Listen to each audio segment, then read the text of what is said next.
takes a couple minutes for people to come on in. So I'm just gonna go ahead and get started.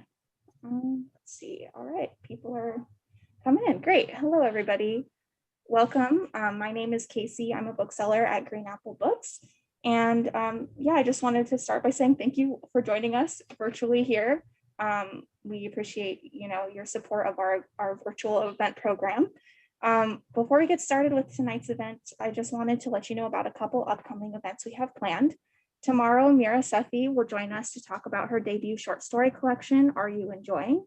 She will be in conversation with Shruti Swami, and the event will be hosted in partnership with The Ruby, a collective of Bay Area women and non-binary creatives. And this coming Sunday, May 2nd, we will be partnering with Bay Area Book Festival for an event with Kazuo Ishiguro in celebration of his most recent novel, Clara and the Sun. And he will be joined by Yag Yassi, author of Transcendent Kingdom and Homegoing. And please note that that one is a ticketed event, so there's a link to buy tickets on our website. The full schedule for all of our events is on our website, and the Zoom links for many, like for our free events, many of our events are free, or ticket links for ticketed events are on the event listing. So that's just greenapplebooks.com/event.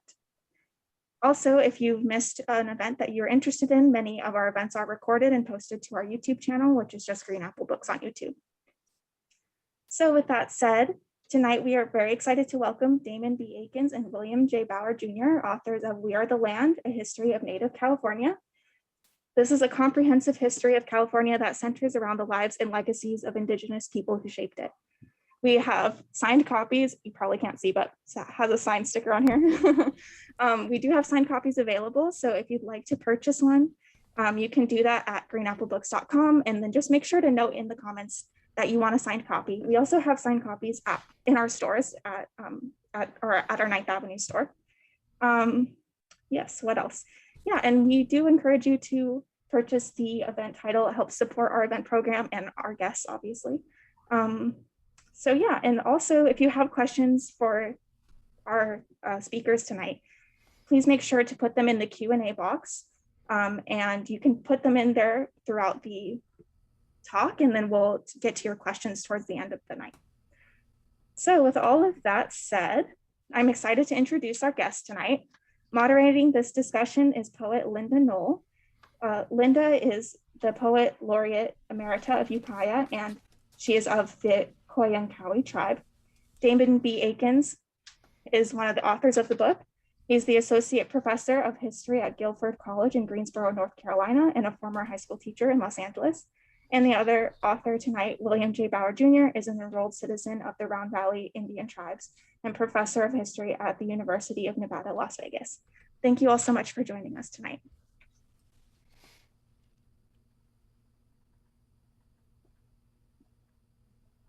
Thank you.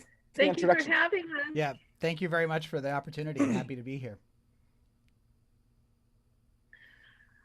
I am especially happy to be here this evening for the book and for the authors and for Green Apple Books. For years, decades, I would always cross the bay and go over to Moe's Books to find my books. And then somebody said, oh, you're missing out. You should go to Green Apple. You don't have to cross the bay. And boy, when I went there, and then the next time I was like, I think I'll take a little lunch, because I'll take a break and then go back. It is a fabulous bookstore, so I am honored to be here tonight. And I'm also honored to be among two scholars who I have come to respect. I have known of William's work for a while, and I guess I can call you Willie, huh? I was surprised when I saw Willie someplace. Okay. And of course, Damon, it's nice to meet you, and I'm looking forward to our discussion this evening. Yeah, nice to meet you as well. One of the things that I have always found interesting as a writer myself is, just finding out a little bit about the author and a little bit more about what is put on the cover of the book. For example, Willie, I know that you're a member of the Round Valley tribe. So in some people's minds, it can be like, and me, coming from the area of Round Valley. I spent some time. My mother was married to a Round Valley man for many years. So I spent time in Round Valley. So that I know that there is this idea of, here is Willie from Round Valley Reservation, his books, he's an author, here he is at Green Apple Books. So I'm kind of curious to hear about that just briefly. And then Damon, I'm also curious about you, how I read you found yourself in California and then went to UCLA. And I'm curious to find out how you both became so interested in pursuing the history of California. And I'm going to start with alphabet and then I'll go backwards.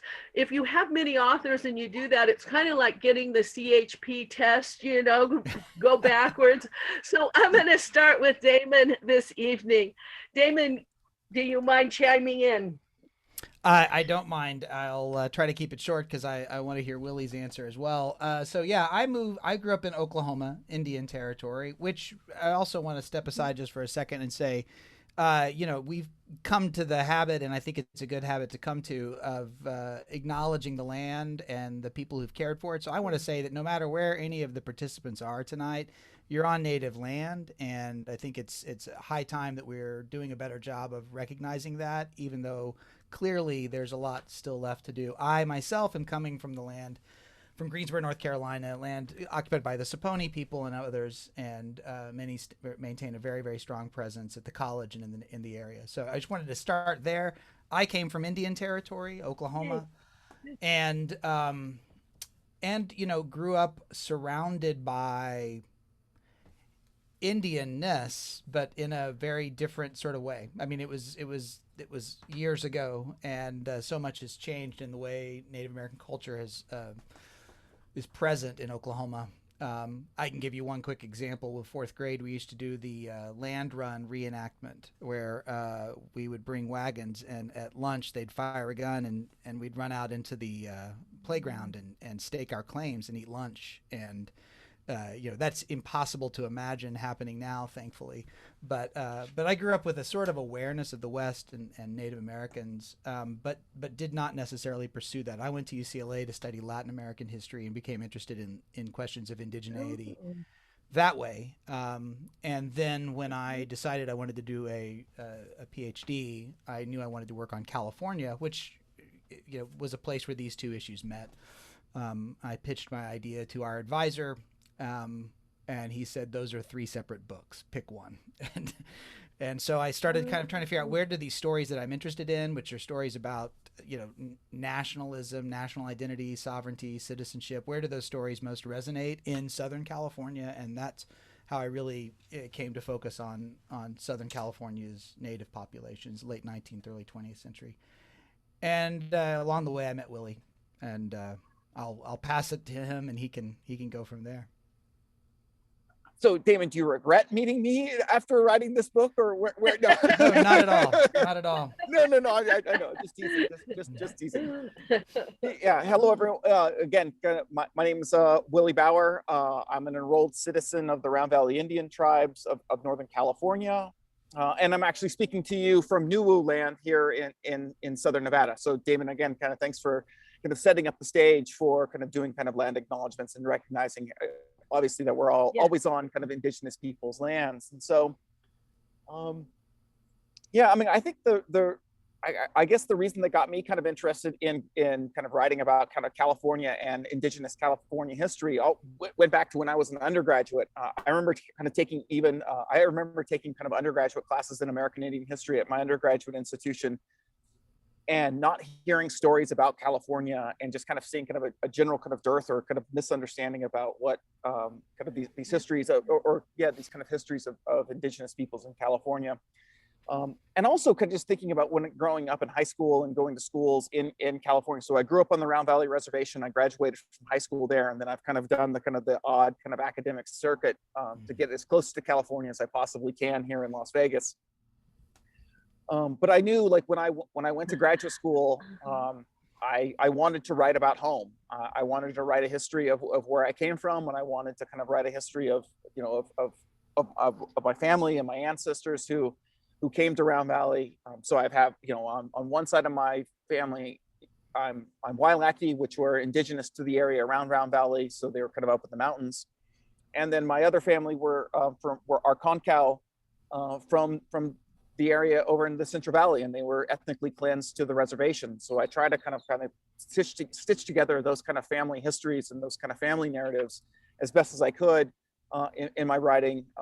And so I think that has always kind of that's always kind of been part of my kind of academic trajectory, I guess, or my writing trajectory is trying to kind of tell histories or telling stories about indigenous peoples in California. And I think in kind of an odd way, Damon, when you were kind of introducing yourself, it's kind of odd that Oklahoma figures so prominently in our academic journeys, right? So I was a PhD student at the University of Oklahoma, and then Damon came in kind of a little bit after me, and we both worked with Albert Hurtado, who wrote a fantastic book, Indian Survival on the California Frontier, back in the 1980s. And then even, I think if you read the book, right, I think even kind of Oklahoma figures kind of oddly and sometimes kind of prominently in the text. And so I think it's kind of interesting to kind of think about the intersections between kind of Oklahoma and California histories and that sort of thing. But yeah, I think I've always kind of approached kind of California history as writing histories of indigenous people and telling kind of those indigenous stories in California. So we hope that the book kind of does that kind of work. Well, it's interesting, being a poet, and paying attention, and you being writers, the language that we use. And so when you say, stitch it together, because that was one of the things, further on down the road that I want to discuss is about, you do research and you give your acknowledgments to the universities and the professors, but also you have Marie Potts and Native peoples. And so to me, it seems like it is a weaving, a stitching together of both of those ways and making the book. So it's not just like academic, chronological. That was interesting to me about the book. And it brings me to the question, one last thing just about the two of you, and maybe not, we don't have to maybe discuss it right here, right now, but it's interesting.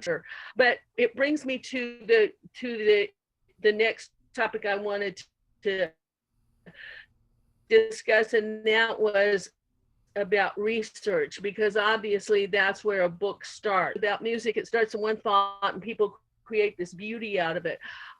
With the book, it's a similar thing, but it's a much deeper. And with doing the research, I just find it very interesting that you guys have, like I said, woven in common people and the stories of where we come from and things like that, along with the historical things, but not just stacking it with historical and chronological dates. So I was wondering if you could talk about maybe that process some, do you go to, and also I wanted to also just talk about the Kirkus Review. I'm sorry if I'm jumping around here for a minute, but the Kirkus Review, which, likens you guys to the Richard White book, California Exposures. And so I wanted to ask you if that was an honor to be kind of included in a same kind of category in that review. But also about the pictures, because he talks about fracturing the pictures and finding and that picture leads him to research that. And so I guess my general question is about research and weaving those two types of research together. And because we went with Damon last time, we'll go with Willie this time first. Yeah, I think that's really cool. So maybe one way I might try to kind of get at this is something that David and I talked about when we first started, like we first hatched the idea for the book. And it was something actually about audience.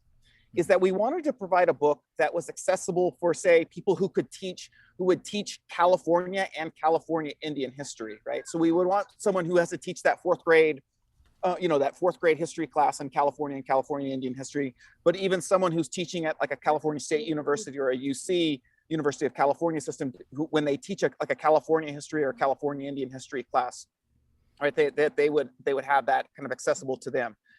And then I think the other part about that, the other kind of maybe kind of an unmentioned audience when we were kind of discussing that, is actually Indigenous California people, right? And I think we wanted to write something that Indigenous California people could understand, or not understand, but at least kind of become attached to, or kind of recognize in the story. And so Linda, when you were asking that question, it reminded me of a picture that actually Damon, I wish I had the page number open, but Damon found this fantastic picture of like 25 Native students from the Sherman Indian Institute. And it was so and so one of the things I always thought about the book is just, if Native people from California kind of read the book and they might find like a mention of like an aunt, like you said, like Marie Potts, right? Find like a mention of an aunt, an uncle, or something along those lines in the book. That's what I was kind of, thank you, David. What page was that on? Page 207. Thank you. Yeah, right. So that there's a fantastic picture on page 207 of this kind of large group of Native children, and doing kind of the painstaking work. I remember of like editing the family names and doing all of that process. But I think it's important for, I think the thing that growing up, like, and not seeing kind of Indigenous peoples in the history of the state of California, is being able to recognize our ancestors, our aunts, our uncles, our grandparents in the history of California, I think was so important. And so when we went into, and so that was, I think, the way in which I addressed kind of my part of the research, is that I wanted to kind of make sure that we found these stories of California Indian people and how they shaped the state of California. And so I think both of us were really kind of attuned to that, and making sure that we found like oral histories, oral traditions, and the words of California Indian people. I mean, I think that's one thing that, I think throughout my career and writing books on California history, I remember writing my first book, and I was like editing it and going through it, and I kind of like stepped back from it, from that editing process, as I said, I don't want white people talking in my book. I just, I don't.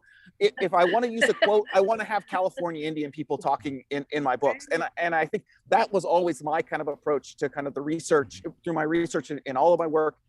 And definitely one of the things that I try to do, that we try to do in this book. Thank you. Damon, how about you? So I agree with everything Willie just said, and I think he did a really good job of explaining a lot of what we were thinking about. I just have a couple things to add. One is, we knew that we were going to have to do this book based on a lot of secondary literature, because of the fact that it's trying to address the whole state for a very long time frame. To do the primary research would have just been impossible. So we knew we were going to have to rely on secondary literature, but we also knew we really wanted to center the voices of Native people. And the secondary literature has not necessarily done a great job of centering the especially as you go back in time a little bit. So we knew that overlap between those two was not very great. And we really needed to pick any time we could rely on the voices of Native people, whether they were recorded through some, less than ideal ways, anthropological, ethnography sorts of things. But we knew that we had to rely on that in order to be able to provide, I don't like the word coverage, but the scope of the book. And I think that was a balance we struck.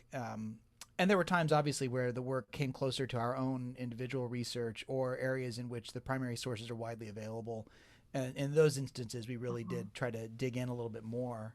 I think that's one thing. I think to the question of Richard White and being compared, that's obviously an honor. I mean, it makes me blush and smile. I think, both Willie and I know, anybody who knows Richard White's work knows that he's a phenomenal writer and a phenomenal scholar. And that book is a gorgeous book. And I think it tries to do something, I think it does something very differently than what we were trying to do. That it really does focus on specific locations and the interplay between image and narrative in, I think, 5 locations or 5 stories that, through impressionistically are representative. And we knew we had to have more than 5 stories, but I think it's a really great comparison. I mean, I think it's a really great reference honor. And then lastly, the thing about that picture on page 207, one thing that I love about that picture is that an individual who appears in the picture also appears in the narrative in a number of places, in his 20s and 30s and 40s as an activist and somebody who's involved in some disputes on a reservation in Southern California. And I love the fact that you can look up Tom Arviso in the index and go to things he's saying when he's 40, but then also go look at him when he's maybe 14. And I think there's something about that, being able to get essentially just a random person.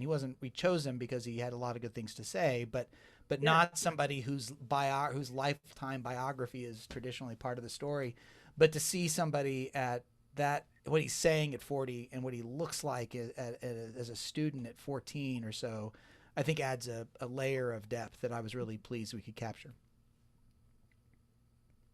Yes, I agree with you. And that was kind of the point I was kind of getting out, is having that and having those two techniques, that research and then that research woven together, as you said, or stitched together.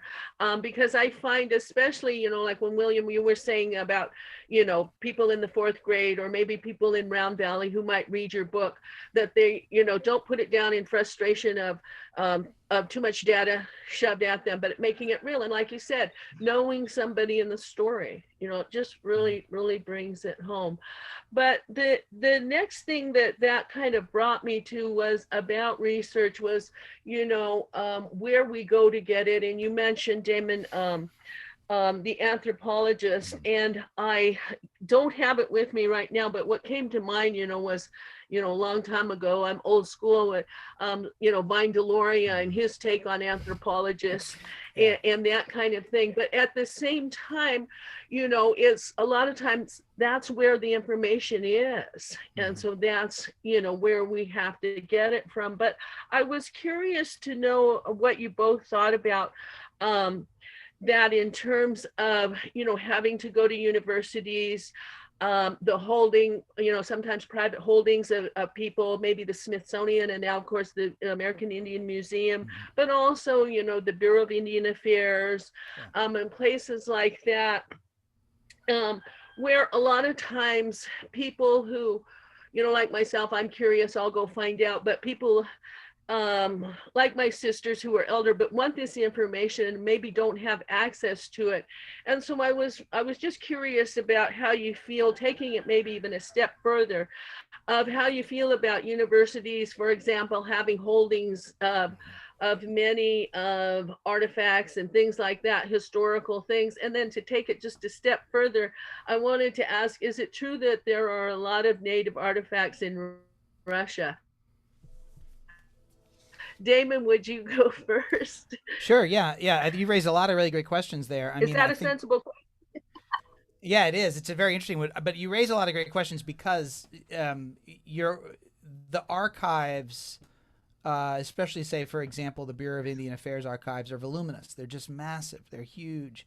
It is impossible to overlook and say, I'm not going to work with them, but they are such treacherous places to work. Because of the kind of intimacy that they record, the way they blur the lines between what should be recorded or what shouldn't be recorded. And I remember when I was doing my dissertation, there were stories that were showing up in the letters between the superintendent and the central office that, I'm embarrassed to read, and they shouldn't, they shouldn't be there. In this case, not even because it's something that's pivotal. It's just really, really incredibly private stuff, and that layer of that assumption that anything that the Bureau, the kind of way the Bureau just could look at everything and sort of suck it all in into record. That's a very troubling thing. But at the same time, there's so much that you can work with. And so I think both of us had a lot of experience before this working with BIA archives and others like that you just have to learn how to swim upstream, and to recognize. I tell my students that you have to recognize that every source has a bias in the same way that every river has a current, and you just have to learn not to let the current carry you away. And it's hard swimming when you're working in some of those archives. But at the same time, I think I want to point out there's some really wonderful examples. The one that comes immediately to mind is not one that played into this book, but a film called Coming to Light, and I can't remember the name of the director who produced it, but it's a film in which she takes images of the famous photographs of Edward S. Curtis. She takes them back to the communities they were taken in, and she shares them with people, and some really interesting conversations come together, like, you're not supposed to have that picture, or that's my grandmother and I haven't seen her in 20 years. And so some, and the filmmaker, I wish I could remember her name, she does such a great job of just saying, like, this is a really complex story. I mean, in some cases this is the best memory, or in some cases this is the best glimpse of things that have been lost, but in other cases it's such a skewed way of looking at it. So I don't know if that answers that doesn't answer the Russia question, but I certainly know that, like, that was a big part of our approach to the research. Yeah, I think really. Yeah, I think I'll build on Damon's point about kind of archives, and then I might try to address the Russia question a little bit towards the end. So the first thing about archives is, I mean, it's always striking, I think, as Damon was saying, is this, like, if you go to the National Archives and you do kind of any research, and it's called Record Group 75,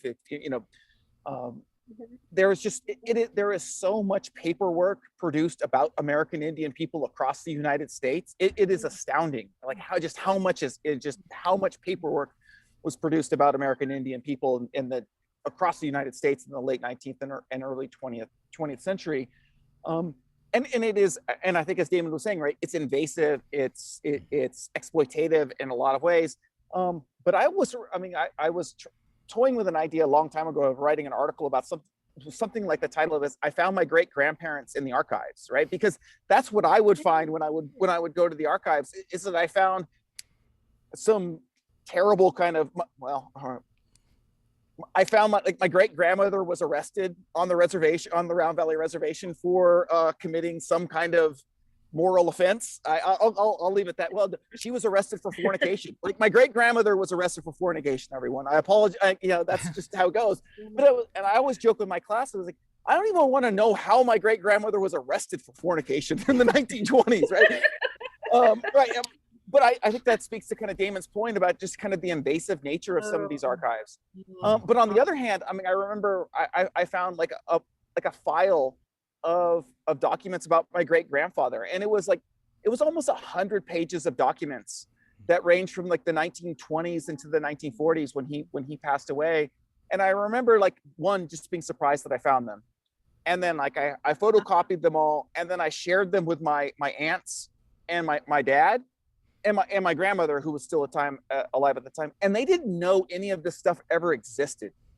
And just kind of the powerful way of being able to repatriate documents back to Indigenous peoples, especially from the Bureau of Indian Affairs, was really kind of a moving thing for me, and something I've always kind of thought about. And so, when I finished the first book, I donated a lot of the primary sources that I found for that book, that I scanned and photocopied from the Bureau of Indian Affairs, and I donated them back to the Round Valley Public Library, so that people would at least be kind of closer to those kinds of documents. And I think there's ways, I think, of what Damon was saying, is that being able to kind of bridge kind of the colonial nature of an archive, whether it's the Bureau of Indian Affairs, or I think what you're kind of getting at with Linda, with the Smithsonian, or even, right, the fraught nature of those archives and museums at the University of California, Berkeley, for instance, right? I think there's ways of kind of doing kind of constructive ways of kind of bridging Indigenous communities and those places. And then kind of getting to Russia, yeah, there's actually kind of a crazy amount of stuff in Russia, which makes a lot of sense, right? Like, one of the entities that was kind of assisted in the colonization of California or on the North Coast. And I've been kind of toying with a project next about kind of looking at kind of California Indian people traveling, or just kind of California Indian people and mobility. And if you kind of go around and you search in museums in, like, I know there's a museum in St. Petersburg, Russia, that has a lot of California Indian material. I think they actually have a lot of our stuff, Linda, like Konkal Maidu stuff, I think is there. I know that the British Museum has stuff from Pomo and Chumash. And so there's a lot of stuff in these archives in like Paris and in London and And in St. Peter's book, that kind of talks about the mobility of indigenous peoples, especially California Indian people, right, throughout the world. We're not all stuck in California, right? We've moved about, and our people have moved about in our histories. Yes, yes. And I find it interesting because I remember several decades ago talking to someone from one of the states in Mexico, and we were talking, about Spanish and English, then we talked about Canada and French, and it was like, well, who put the borders there? Yeah. We were indigenous people. Well, when and where did the borders come from, and what does that do, to create separation and division? But moving on about that, there were down the line, I was going to ask about it, but since it kind of came up, and just briefly, and we talked about museums, all about example, my grandmother's one huge basket is at the Oakland Museum. And so I want to go there and kind of visit her through the basket kind of thing. But at the same time, it's kind of like, I want that basket back. Now, however, and this goes to, and I don't have it right here, but it goes to about one of the chapters in your book about labor. I want that basket back, but my father told me, your grandmother sold baskets to people, and one in particular, $20, and which was a lot at that time. So he was kind of like, don't be crying around about getting these baskets back, because it was a deal that my grandmother made. So I was just wondering what your feelings are about repatriation. Now, of course, that's a basket. It's not human remains that are at UC Berkeley. But it does also touch on the commerce about the baskets and selling baskets, because, for example, I know some of my relatives, as late as the 1930s, paid Indian doctors with baskets, because the thought was, well, they're just baskets, I'll make more, kind of thing. So, Damon, do you want to speak on that for a minute? Sure. I can just say a couple things. One of the stories that, as we were writing the book, one of the ways that, I teach at a small liberal arts college. And so one of the ways to make it possible to write a book like this is that you design courses that follow along various parts of it, so that you then are teaching the material to your students. And so I developed a course a few years ago that tracks this book pretty well. And a couple of years, my students read Weaving the Dream, the Greg Sarris biography of Mabel McKay, which is a book that I love. And one of the students brought up the question that, in one passage in the book, she's talking about how the baskets are not something that should be commodified. The baskets are this purpose-driven creation. And then later in the book, she's talking about selling baskets, and the student was confused. And I had never really thought about it that way, but we kind of worked through it by looking at some of the passages. It's like, there are baskets you sell, there's baskets that you don't sell. There are purposes for all of these things, and it gets a little bit to what you're saying, Linda. Yeah. Some of the baskets were designed to appeal to the growing demand for baskets, what Dan Unser calls castronomania, this demand in the late 19th, early 20th century. Everybody went crazy for Indian stuff. And, Native people realized, hey, we've got this thing that we make that people will pay money for. So it struck me that what we were doing in that passage in that book was sort of unpacking the same story we've done so many times in class, where the students will freeze Native people in a specific, one dimension, that the baskets have to be sacred, or they have to be like non-traditional. And once you just point that out, people go, oh, right. Yeah. Like, of course. And I think that was just an interesting memory from teaching some of this stuff. Yeah, I think just to add to that, just Willie, kind of briefly. Yeah. Just briefly to add is there's a great Wintu scholar at California State University, Chico, named Vanessa Escobedo.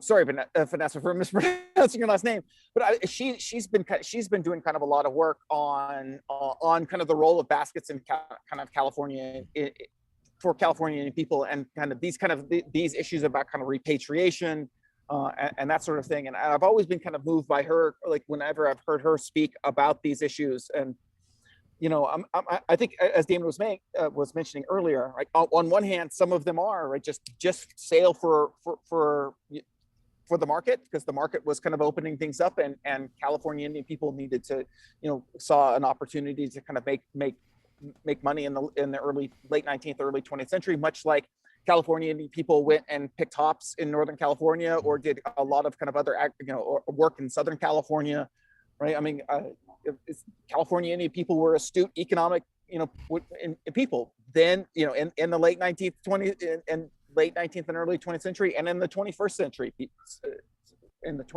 excuse me. But some baskets aren't meant for that.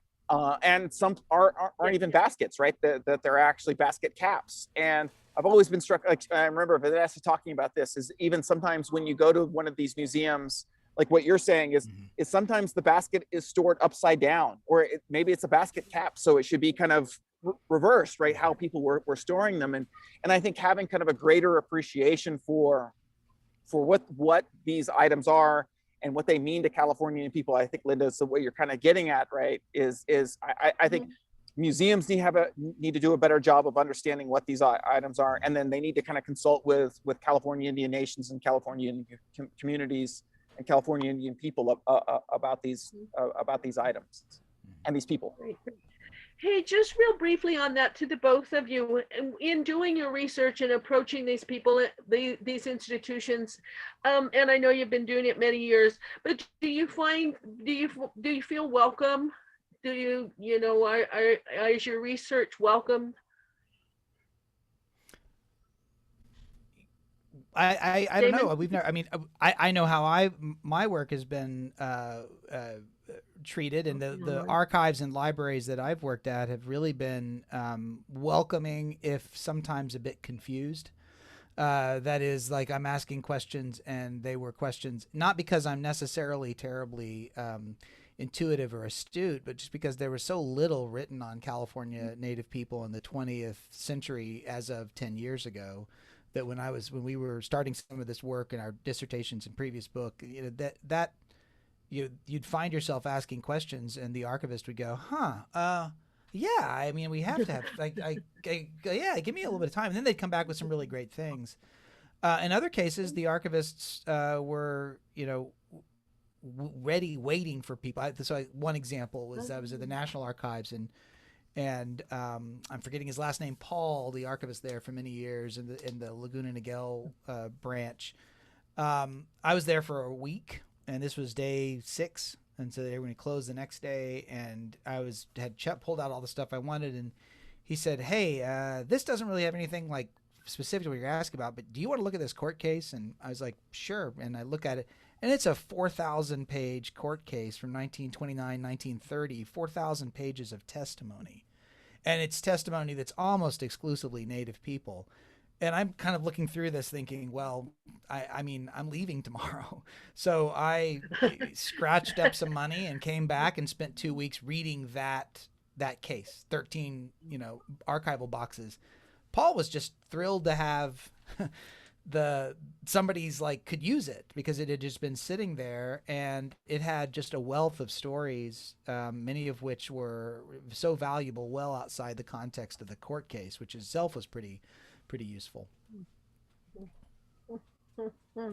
Thank you. Yeah. Willie? I guess I hope so. No, I do. I've presented research at home. A couple scholars and I were, presented our research in Round Valley. Linda, like when we met at the, in Ukiah a couple of years ago, when I was talking about the second book, I hope that I hope that I've done my ancestors proud with the work that I've done, and I hope that other kind of California Indian people can kind of see something of their own life histories in the work that I've done. I think that's why I've always been kind of attracted to telling the stories that I've had. I remember interviewing my aunt from my first book, and so the title of the first book was based on something my aunt said. Like, we were all like migrant workers here. Like, I interviewed like 20 people from the reservation and I said, hey, did you ever pick hops? And I just remember them saying, well, yeah, duh. We all did that. That's what we are. That's what everyone did. We all picked hops. But then once I kind of began to kind of unpack that statement by my aunt, it was striking to be like, so not only were like native peoples in California picking hops and going, moving through, people from Round Valley would go to Ukiah and pick hops, and people from Lake County, right, would go to Ukiah and pick hops. And then people from Alaska would sail down the Pacific coast and go to Seattle and then start picking hops in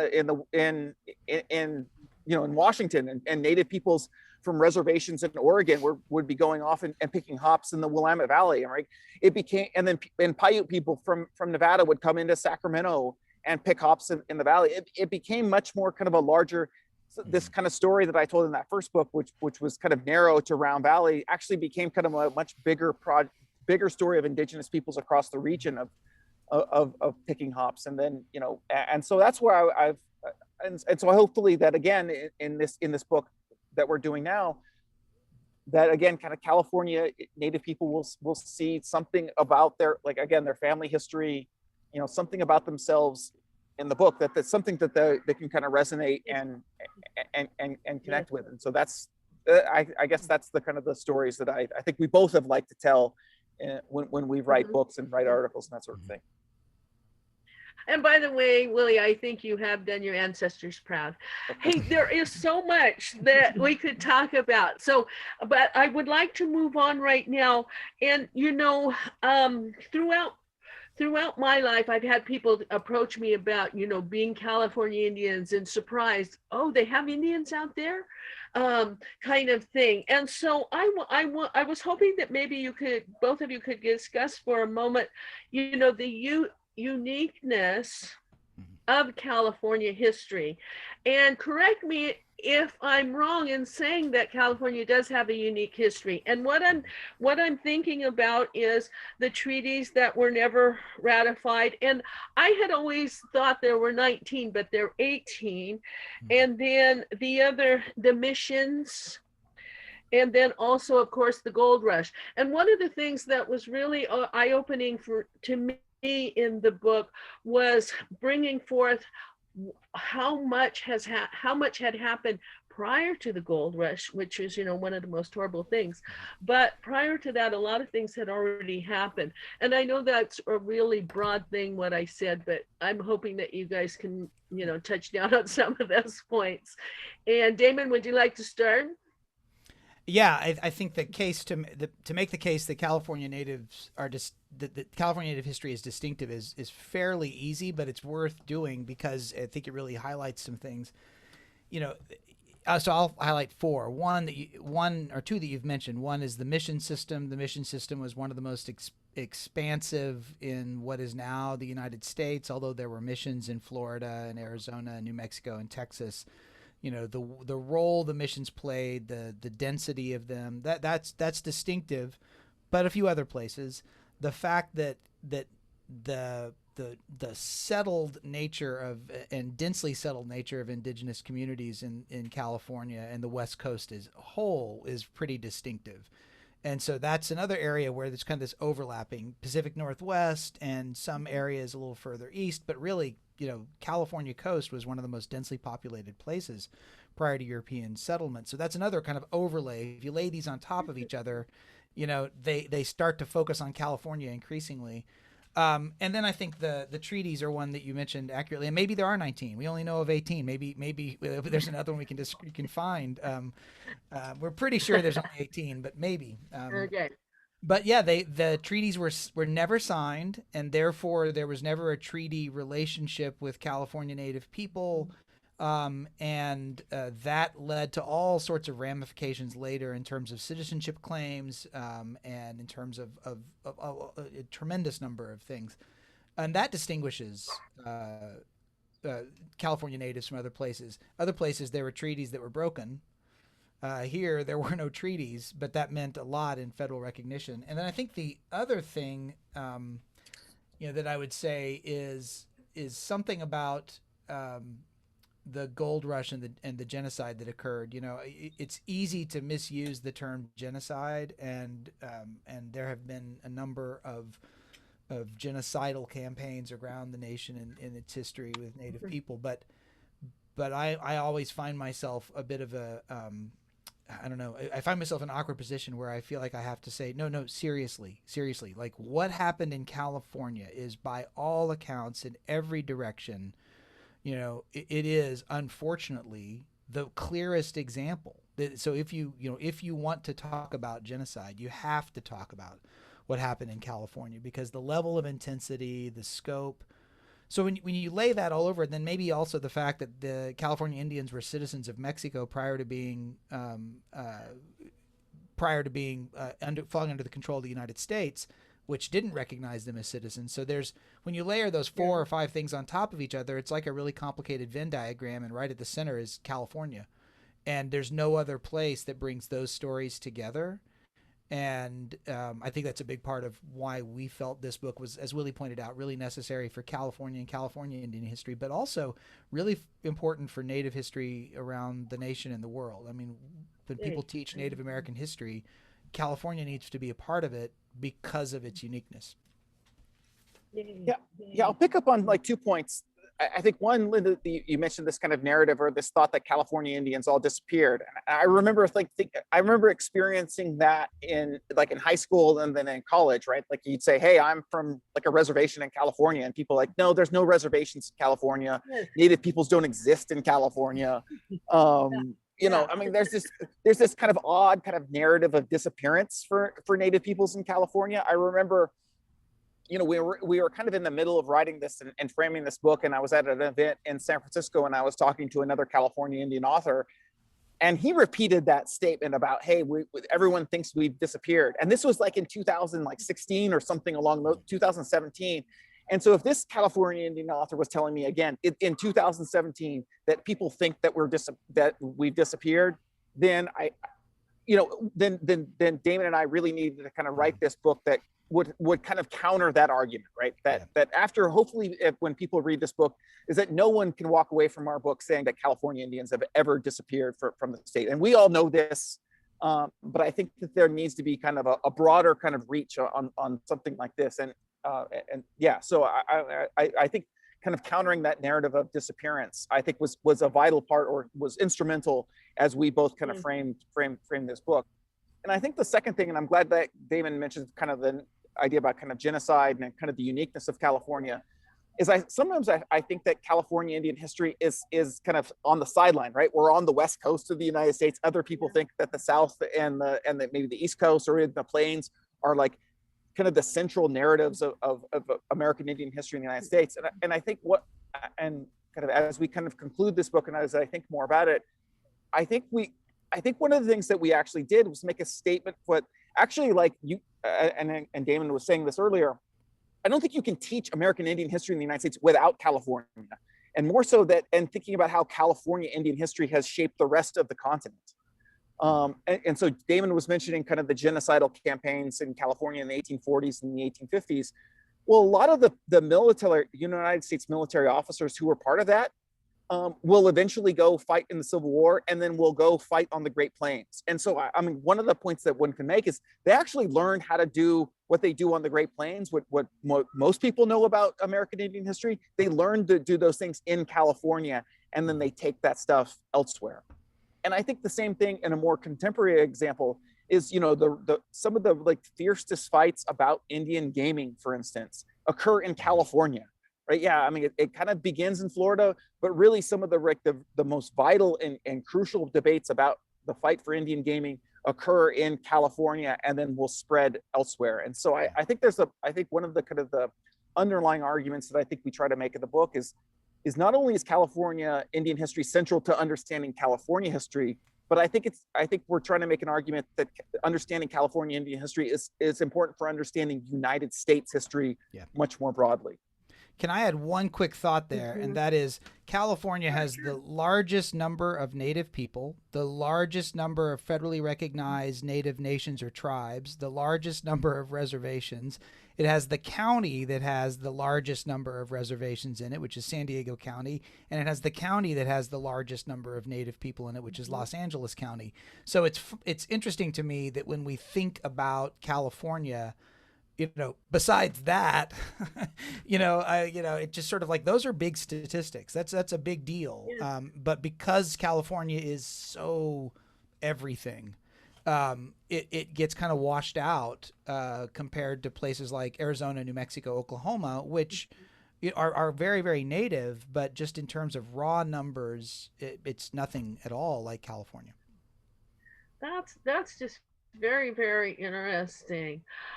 One thing, can you hear me? Mm-hmm. Yeah. Okay. One thing that I wanted to touch on before we're running out of time, and I know we have, I think we have 3 questions, is again getting back to the writing process and doing the research, and so I'm just curious to find out. So, like, Damon, I've written 10 pages, and do you send it to Willie, and Willie goes, oh, these are good pages, but I've got 10 too? Or I'm just curious at how that works as writers. Willie, why don't you start there? Yeah, sure. So I think this was something, one of the things that we both thought about, we talked about consistently during this process, is that we wanted the book to actually read like only one author wrote it. Right. So we wanted to kind of find, we both worked really, really hard to find one voice throughout the text. And we had countless like phone calls. And this was something that we've been talking about for many, many years, to make sure that it has a coherent voice throughout. And then I think we divided up the chat. I think one of the reason I think that we both came together to write this book, I think initially, was for our regional strengths. So Damon has done more kind of research and writing on Southern California. Most of my research is based in kind of Northern California. And so I think we both thought that our regional focus would come together and I think kind of produce or we can kind of see like where we were too Northern California focused in some areas, or where we were too Southern California focused in other spots. And then I think we just kind of divided up the chapters, and it was, we kind of picked the chapters I thought we were most comfortable with, right, Damon? And then ran from there. And then we both kind of heavily edited each other, and it was, and I think it actually kind of succeeded. I'm really kind of proud to see like the narrative. I remember as we were kind of going through the final drafts and the final galleys of the book, it's just how it didn't seem like I was writing one chapter and Damon was writing another. It just seemed like it was just one author throughout the text. And I think that's something I'm really proud of the book about. Yeah. I think any author knows, like Jorge Luis Borges said it, that editing is like killing your children, right? This, and it's important, I think, to say that he had no kids, but the idea that like you create these things and they're your babies and you live with them, and and it's interesting to take that metaphor perhaps too far, but like with Willie, I look back at the book sometimes and I'll think, oh yeah, did I write that? No, I wrote that. No, yeah. And I mean, I can't actually recall in some cases whether that baby is mine or not. And I think that's a real testament to the amount of like, it was over and over and over again.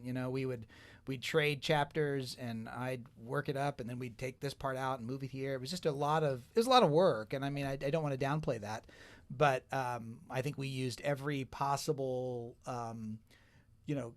piece of technology, Google Drive, Dropbox, Zoom. I mean, we went all through all those. Yeah, Linda, maybe to add something to that. I don't know how people co-wrote books before this. Right? I think that David, like, we had so much of this kind of cool technology. Maybe we're a little tired of this kind of technology. I imagine we all want to actually be at Green Apple Books and like having this conversation on a personal basis. Yes. But I don't think we could have done this kind of co-author of a book like this without kind of technological advancements. And so there were moments where I would be like writing something, and then Damon would like be editing at the same time on the same file, and it was kind of a cool collaborative process that I'm just so proud to have been a part of. Well, I think you guys succeeded in the seamlessness. I think it reads very well. I found it just very good reading.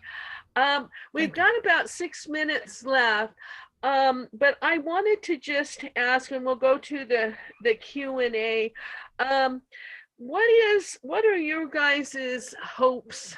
And I know that's a broad question, but it's odd times right now, and with having the new native Department of the Interior Secretary, and such things as that. What are your hopes for the future of California, say in the next 20 years? Whoever wants to go first.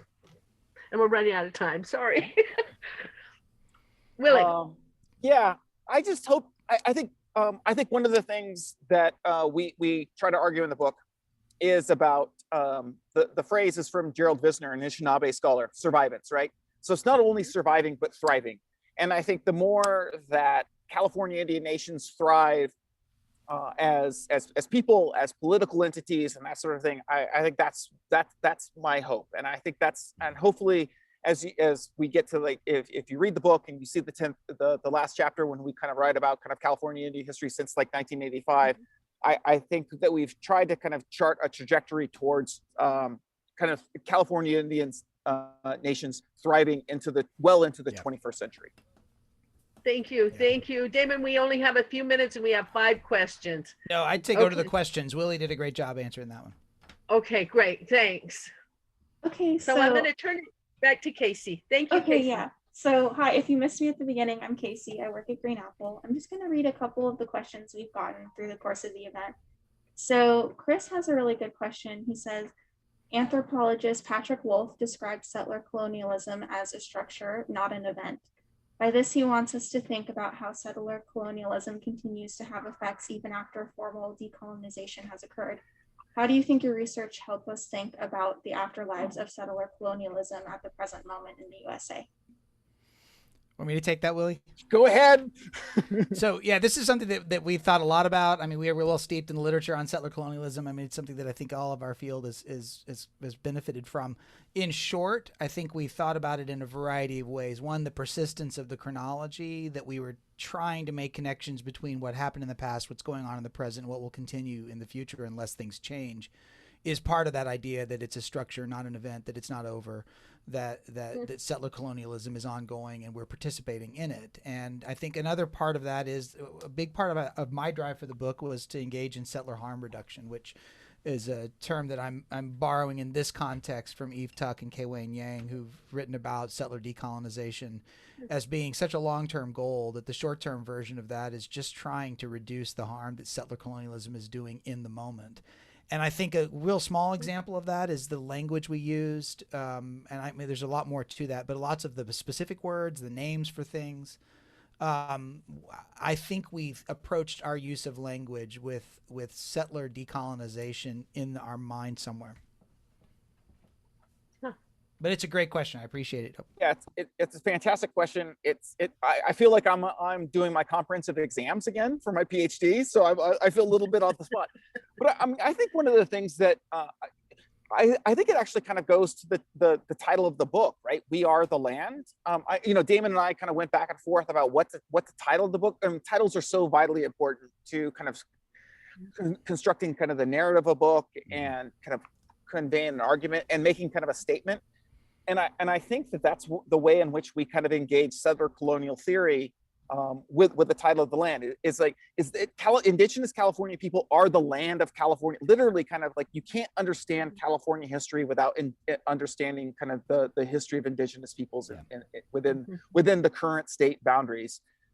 And then the more that I think once we kind of rested on that title, we were able to kind of even spin that back. I'm not sure. I think there's kind of work being done on this to kind of situate kind of even Spanish and Mexican systems of colonization in California in settler colonial theory, but I think it's still kind of a little kind of, it's not as developed as say in the United States. But then I think that it allowed us to kind of reread and rethink some of the kind of the secondary literature on the enormous kind of secondary literature on the mission period and even the Mexican period as well, to seeing how they are also trying to kind of eliminate indigenous peoples as people to separate indigenous peoples from the land. And I think that allowed us to kind of unpack it and kind of engage in this kind of broader, kind of more kind of theoretical way, but have it kind of, in the background, so to speak. Mm-hmm. Okay, So we have another question from Mylene. They ask, or they say, this book, the stories it tells, the ways it lets the people speak, its ethical approach to its subjects, and its combination of scholarly rigor and reader accessibility is so important. Are you seeing or hopeful about similar endeavors taking place in other states and regions? And how, in addition to buying this book, can we support more storytelling of this kind? I just want to say hello, Mylene. It's great to hear from you. It's a real honor coming from somebody who writes as well as you do, as beautifully as you do. I'll take a shot at it. I think that the way we can hope for this kind of growth in scholarship in similar ways in other regions is it's a circular sort of argument that we're not doing a good job of teaching it because there's not literature, when there's not literature because there's not demand for it for teaching, and somehow you have to enter into that circular space and say, because there is literature, we need to teach it, and because we teach it, we need more. And I'm not sure how to do that. I don't know exactly how to do it, but I do know there's a lot of Native scholars and other scholars who are a lot more sensitive than they have been in the past to some of the issues that we've raised that are producing great work. There's 2 or 3 books coming out within the next few months in California Indian history that I'm really looking forward to, maybe 6 months. But I think I don't know exactly how to support it, but it's a great question. Yeah, so thank you for the question, and additionally, I will say thank you for asking people to buy the book. Both Damon and I have children in college, so anything helps at this point in life, right, Damon?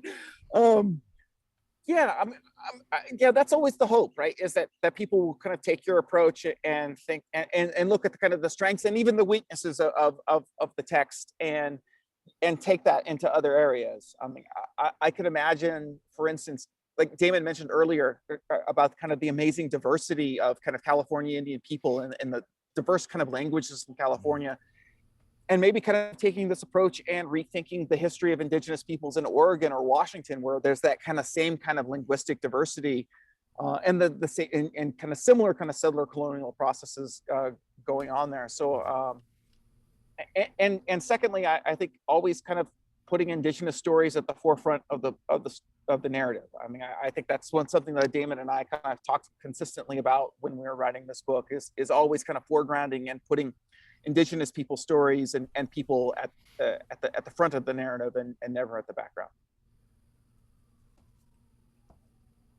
Okay, do you guys want to take one more before we wrap up? Cool. Sure. So lastly, David just wants to know if you have any anecdotes from or any fun archive anecdotes, he said. I was once working in the National Archives. Again, I was working with the same archivist and was looking at some information on the Mission Indian Federation active in the 1920s and was asking him some questions. And he was acting a little bit kind of quiet, sort of like kind of like this. And at some point I said something about Adam Castillo and he said, "It's Adam." And I said, "What?" He goes, "It's Adam Castillo." And I was like, "Oh, I didn't know. I never heard it." And I said, how do you know him? And he's like, "He told me." And it was Ed Castillo sitting at the table down the way. And I just remember thinking like, "Oh, hello." It was such a great moment. Yeah, that's a good one. I don't know if I could top that one, David. That's a pretty fantastic story about the archive. I